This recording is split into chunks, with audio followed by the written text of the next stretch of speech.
नमस्कार साथियों, आपका बहुत बहुत स्वागत है। 4 मार्च 2023 दैनिक समसामयिक की निसंदेह कंप्लीट क्लास है। ये एंड तक आपको देखना है।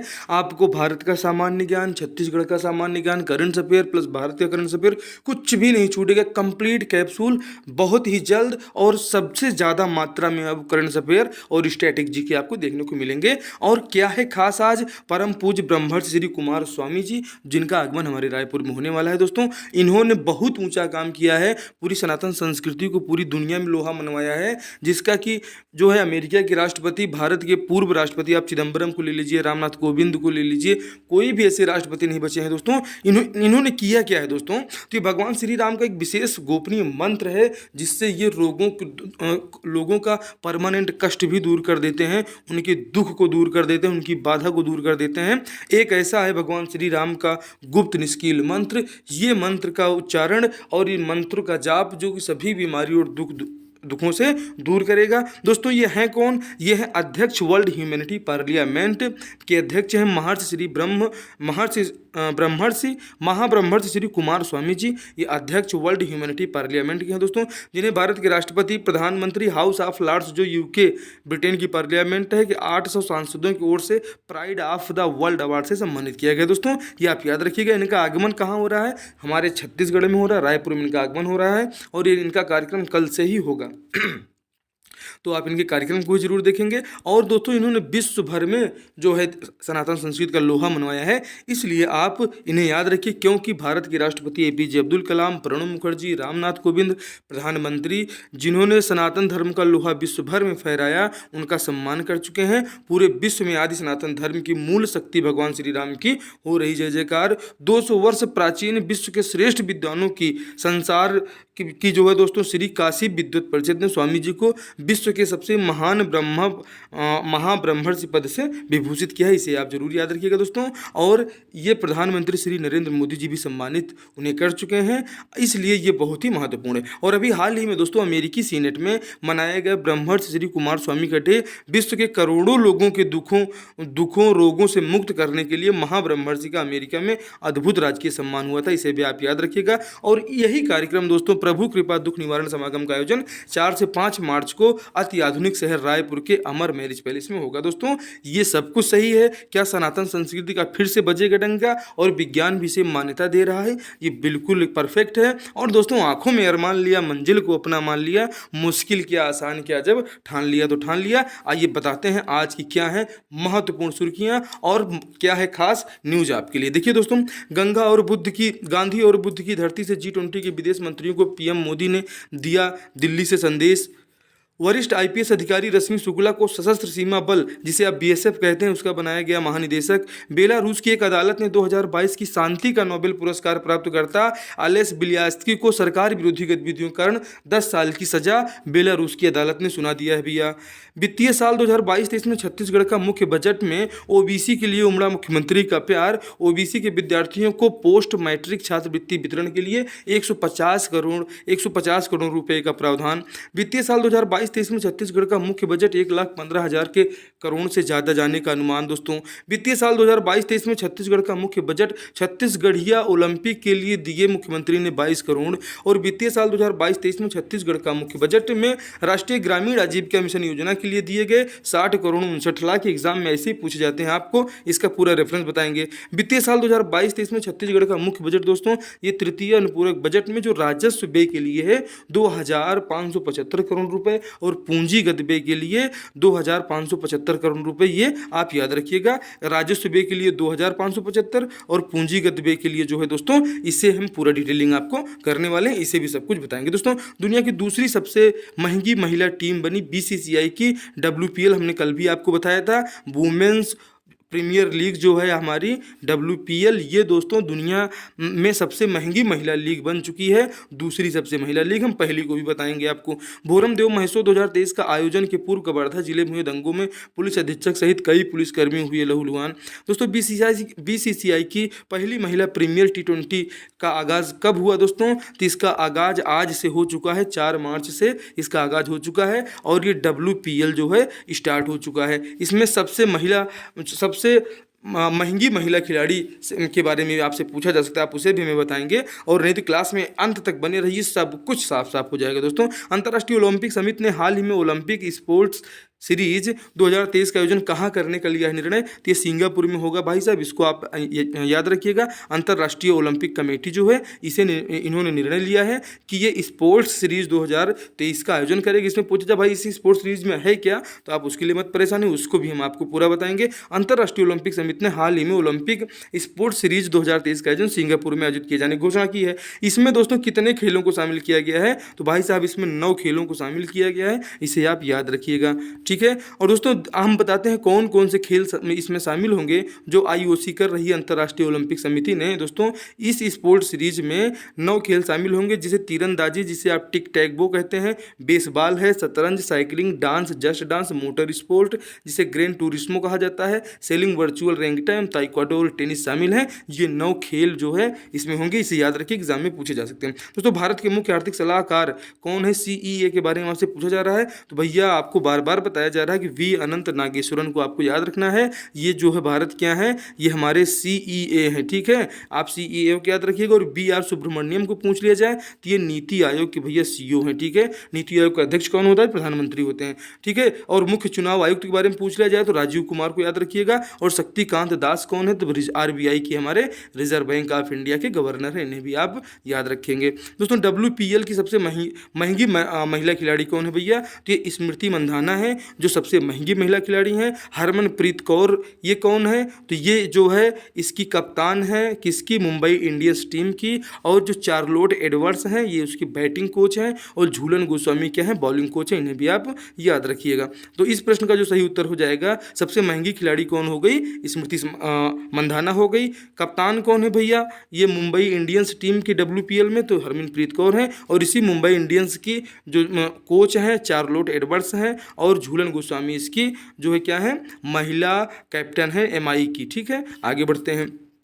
भारत में बाघ परियोजना कब प्रारंभ की गई भैया, तो भारत में बाघ परियोजना कब प्रारंभ की गई, तो बाघ परियोजना प्रारंभ की गई 1973 में। लेकिन जो स्टॉकहोम में सम्मेलन हुआ था उससे वन्य जीव परिषद का, वन्य जीव कोष का गठन किया गया। और दोस्तों इसी के माध्यम से दुनिया भर में बहुत सारी परियोजनाओं का गठन हुआ। उसी में भारत में बाघ परियोजना कब प्रारंभ हुई, तो आपको 1973 बताना है, इसे जरूर याद रखिएगा। दोस्तों भारत के अलावा प्राकृतिक रूप से शेर और कहाँ पाए जाते हैं, आप जानते हैं कि हमारे पश्चिम बंगाल का जो गिर राष्ट्रीय उद्यान है यहाँ पे प्राकृतिक रूप से शेर पाए जाते हैं, ठीक है। और भारत के अलावा और कहाँ पाए जाते हैं, तो ये आप अफ्रीका याद रखिएगा। भारत के अलावा प्राकृतिक रूप से शेर अफ्रीका में पाए जाते हैं। दोस्तों भारत में प्राकृतिक रूप से शेर कहाँ पाए जाते हैं, तो हमने आपको बताया ये गिर वन गुजरात है, यहाँ पे पाए जाते हैं। और केवला देव घाना पक्षी अभ्यारण्य ये सबसे बड़ा पक्षी अभ्यारण्य है। अलीपुर जो है क्या है, और कांजीरंगा जो है किसके लिए प्रसिद्ध है, एक सींग वाले गैंडे के लिए कांजीरंगा राष्ट्रीय उद्यान प्रसिद्ध, इसे आप याद रखिएगा। असम आपको सामने लिखा हुआ है। मगरमच्छ परियोजना की शुरुआत कब हुई भैया, तो ये 1975 में हुई। अभी कहाँ कहाँ चल रही है, टिकरापारा उड़ीसा मुख्य है, महानदी उड़ीसा मुख्य है, और कुकरेल लखनऊ उत्तर प्रदेश मुख्य, इन्हें आप याद रखिएगा। मगरमच्छ परियोजना की शुरुआत 1975 में होती है। दोस्तों गिर शेर परियोजना की शुरुआत कब हुई, तो 1972 में हुई दोस्तों। और गैंडा परियोजना की बात कर लिया जाए तो गैंडा परियोजना 1987 में शुरू होती है। एक सींग वाले गैंडा केवल भारत में पाए जाते हैं। भारत के अंदर कहाँ, तो असम का कांजीरंगा राष्ट्रीय उद्यान, मानस जो है ये असम में है। और ये जालडा पारा पश्चिम बंगाल के दलदली भूमि वाले हिस्से में भी एक सींग वाले गैंडे पाए जाते हैं। कहाँ कहाँ पाए जाते हैं, असम का कांजीरंगा, असम में ही मानस राष्ट्रीय उद्यान है। और ये जलड़ा पारा जो है राष्ट्रीय उद्यान पश्चिम बंगाल की दलदली भूमि वाला क्षेत्र है, वहाँ पर एक सींग वाले गैंडे पाए जाते हैं, इन्हें आप याद रखिएगा। ये लल्लन टॉप बातों बहुत महत्वपूर्ण है, आपके सीधे एग्जाम में ये टिक करेंगे कि हाथी जो है कहाँ पाए जाएंगे, तो भूमध्य रेखीय उष्ण कटिबंधीय जीव हैं। अब भूमध्य रेखा जहाँ होगी, जहाँ उष्ण कटिबंध होगा, तो भारत के असम, केरल, कर्नाटक में ये पाए जाते हैं, क्योंकि यहाँ पे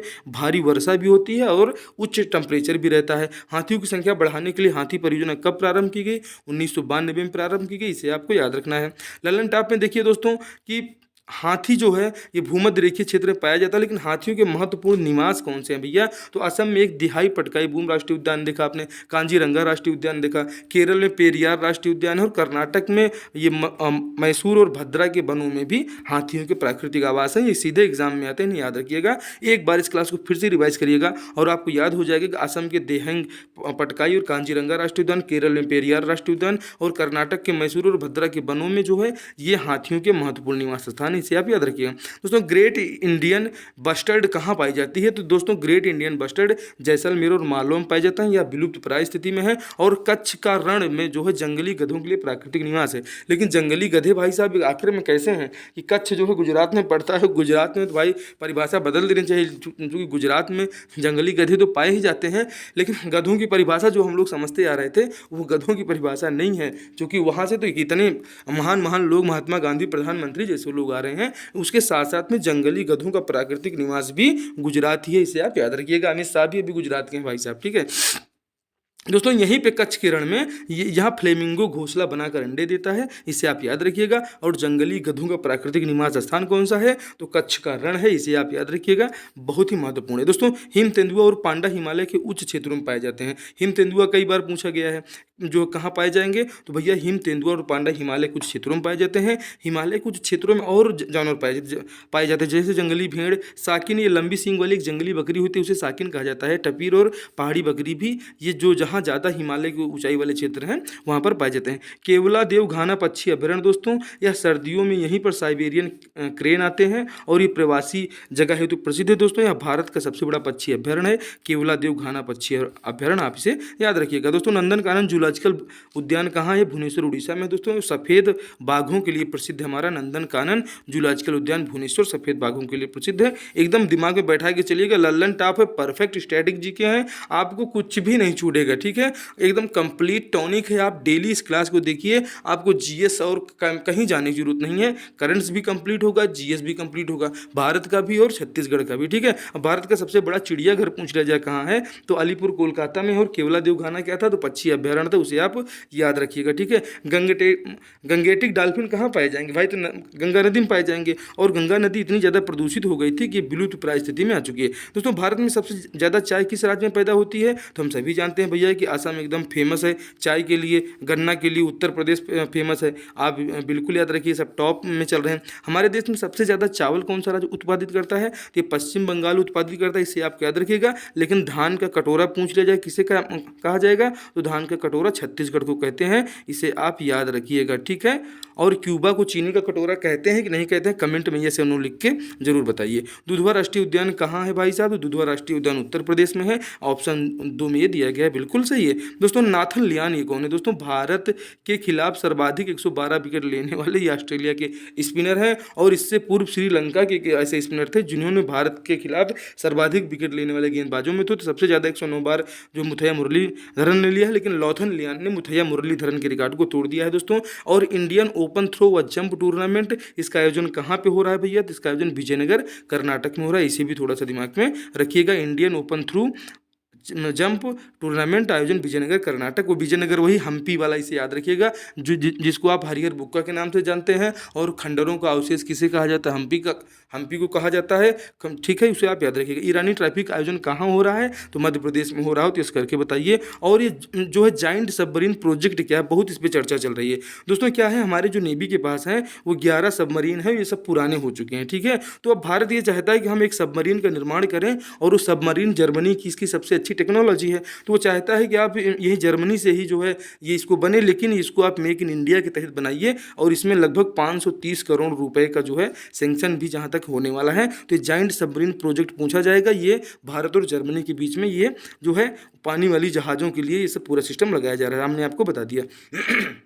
दोस्तों चालू वित्त वर्ष में जीडीपी यानी मुख्य स्थिर भाव जो 2011-12 पर सकल घरेलू उत्पाद 2022-23 में 169.71 लाख करोड़ रुपए रहने का अनुमान है। ये आपका चालू वित्त वर्ष में जीडीपी यानी स्थिर मूल्य पर हमारा जो सकल घरेलू उत्पाद है 22-23 में 169.71 लाख करोड़ रहेगा। दोस्तों राष्ट्रीय सांख्यिकी कार्यालय से क्या तात्पर्य है, आप कमेंट बॉक्स में छाप दीजिए। भोरम देव महोत्सव का आयोजन किस जिले में होता है भैया? तो अगर आप छत्तीसगढ़ के एग्जाम दे रहे हैं तो कवर्धा जिले में होता है, इसे याद रखिएगा। और खैरागढ़ छुई खदान गंडई एक नए जिला बना है कि इसका मात्र राज्य कौन सा है? तो राजनांदगांव को आप याद रख लीजिएगा। और शक्ति का मात्र राज्य पूछ ले कौन सा है, ये भी नया जिला बना है, तो इसका आप जांजगीर चांपा रखेंगे, ठीक है, क्या रखेंगे? जांजगीर चांपा। और जब पूछ ले भरतपुर मनेन्द्रगढ़ चिरमिरी कहाँ से बना है, तो इसे आप कोरिया को तो भूले नहीं हो ना, और नहीं भूले हो तो अच्छी बात है, भूल गए हो तो एक बार पिछली वाली क्लास रिवाइज करें, नहीं अंत तक बने रहिए, मैं फिर से इसी क्लास में सबको रिवाइज आपको करा दूंगा, ठीक है। आगे बढ़ते हैं। भोरम देव महोत्सव 2023 का आयोजन कवर्धा जिले में कब किया जाएगा भैया? तो ये बहुत इंपॉर्टेंट इंपॉर्टेंट है, 19 से 20 मार्च को होगा।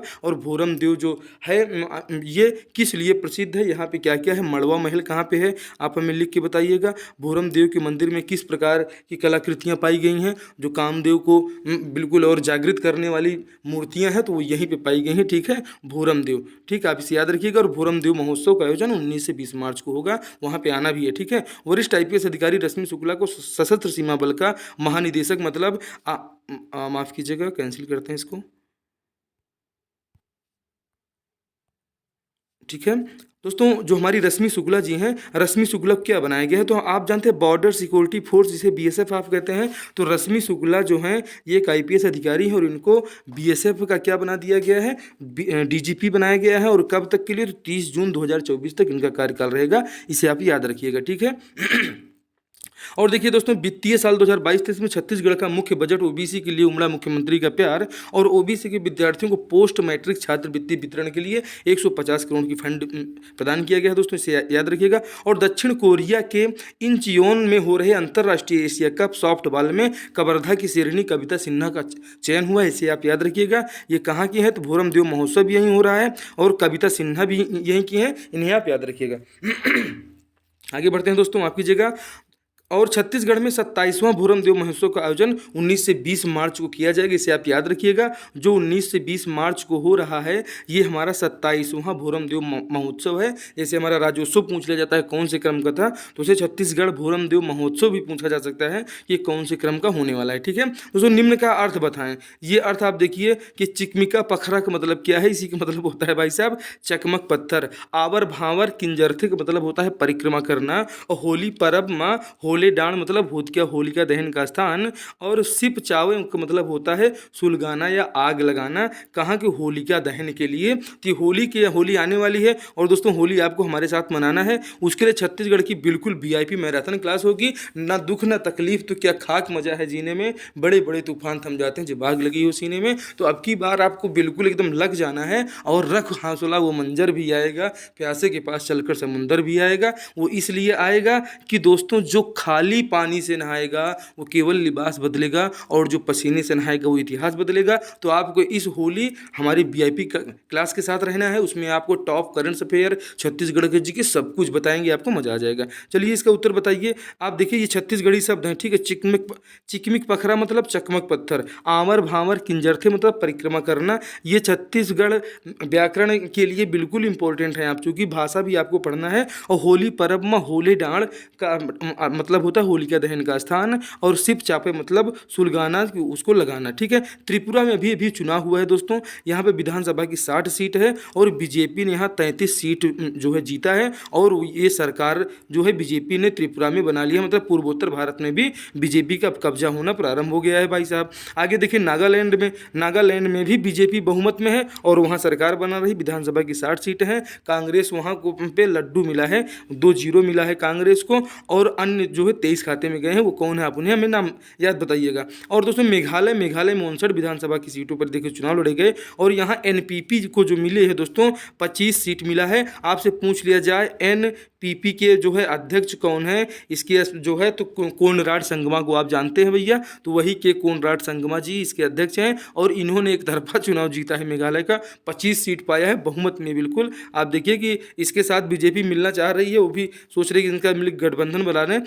वर्तमान में भाजपा के प्रमुख कौन है भाई साहब, तो JP नड्डा को आप याद रखिएगा, बिल्कुल भूलना नहीं है। और नरेंद्र मोदी जी तो BJP की तरफ से प्रधानमंत्री हैं और गृह मंत्री भी रह चुके हैं अमित शाह। और अभी रक्षा मंत्री कौन है, तो इसे अमित शाह जी को आप याद रखना है। और आगे बढ़ते हैं, मेघालय विधानसभा चुनाव के नतीजों में NPP को बहुमत दिलाने वाली पार्टी के प्रमुख कौन है भैया, तो कोनराड संगमा है, आप इन्हें याद रखिएगा। भूपेश बघेल जी यहाँ के छत्तीसगढ़ के CM हैं। डॉक्टर रमन सिंह इससे पहले जो है CM रह चुके हैं। ठीक है, इसे आप याद रखिएगा, ये भूपेश बघेल है। और खूबचंद बघेल के बारे में, खूबचंद बघेल नाम का पुरस्कार छत्तीसगढ़ में किस क्षेत्र में दिया जाता है, कमेंट बॉक्स में छाप दीजिए। ठीक है, अगर पढ़ाई कर रहे हैं साथ में डेली लगे हैं तो बताइए बिहार के मुख्यमंत्री कौन है, तो जो है मैं मुख्यमंत्री था, मुख्यमंत्री हूँ और मुख्यमंत्री रहूंगा, नीतीश कुमार। दिल्ली का मुख्यमंत्री का नाम आदमी जानने के बाद मफलर की तो याद आती होगी ना, आम आदमी पार्टी, अरविंद केजरीवाल, आप जान रहे हैं दिल्ली में हैं। ठीक है, आगे बढ़ते हैं। बिहार के मुख्यमंत्री, दिल्ली को आपने देख लिया। मीटू आंदोलन क्या है,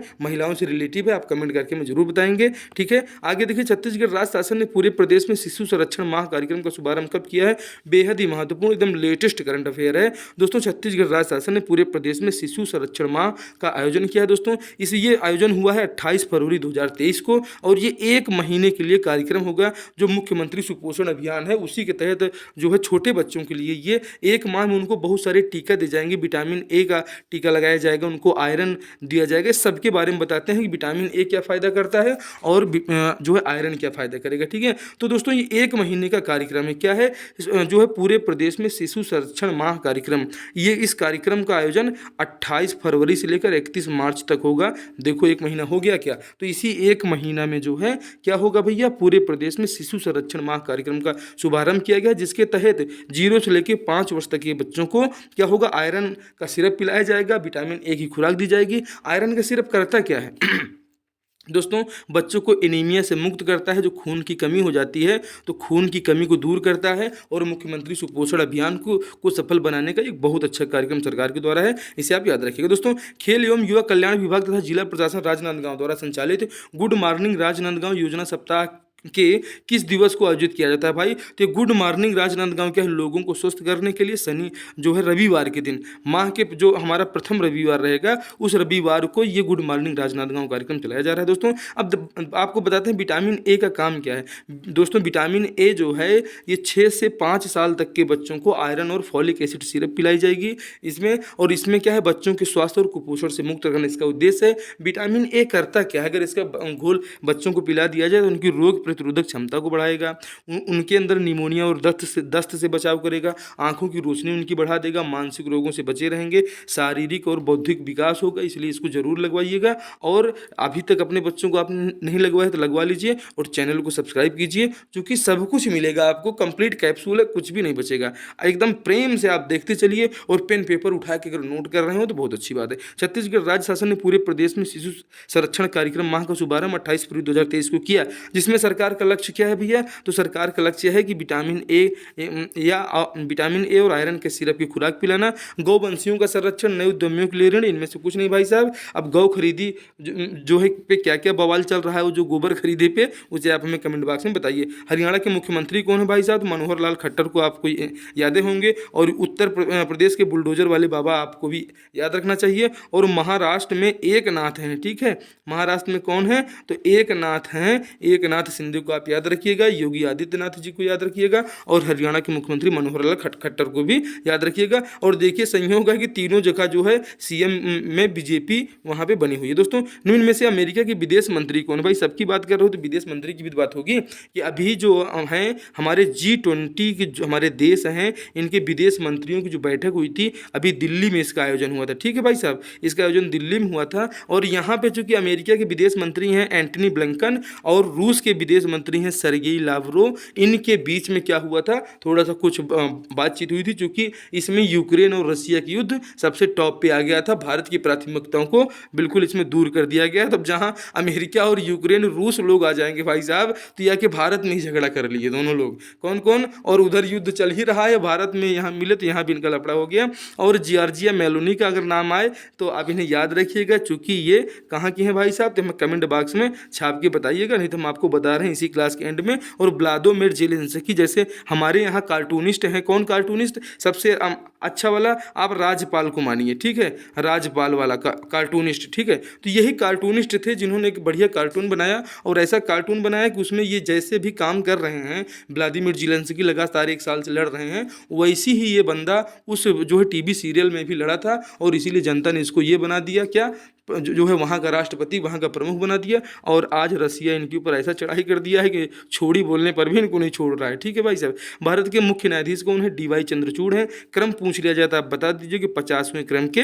जो है मुख्य न्यायाधीश हैं, इसे इन्हें आप याद रखिएगा। दोस्तों, अडानी हिंडनबर्ग मामले की जाँच के लिए किसकी अध्यक्षता में जो है सुप्रीम कोर्ट ने समिति बनाई है? तो भैया अभय मोहन सप्रे पूर्व न्यायाधीश जो है इनके अध्यक्षता में समिति बनी है। इसमें बैंकर KB कामत भी हैं और इन्फोसिस के संस्थापक जो है नंदन है भाई साहब, नील केड़ी हैं। और गौतम अडानी तो आप ही जान ही रहे हैं कि इन्हीं के ऊपर तो पूरा रिपोर्ट में बयान हुआ है। और ये पोस्ट कैसी लगी, निसंदेह दमदार है। और आप एंड तक अगर देख रहे हैं तो आप अपनी परीक्षा के प्रति बेहद जागरूक हैं। बहुत मेहनत लगती है इस प्रकार की क्लासेस बनाने में, इतने ज़्यादा VIP कंटेंट तैयार करने में। तो चैनल को सब्सक्राइब कीजिए और अपने दोस्तों में शेयर कीजिए। आपसे मिलते हैं कल की क्लास में। जय हिंद, जय भारत।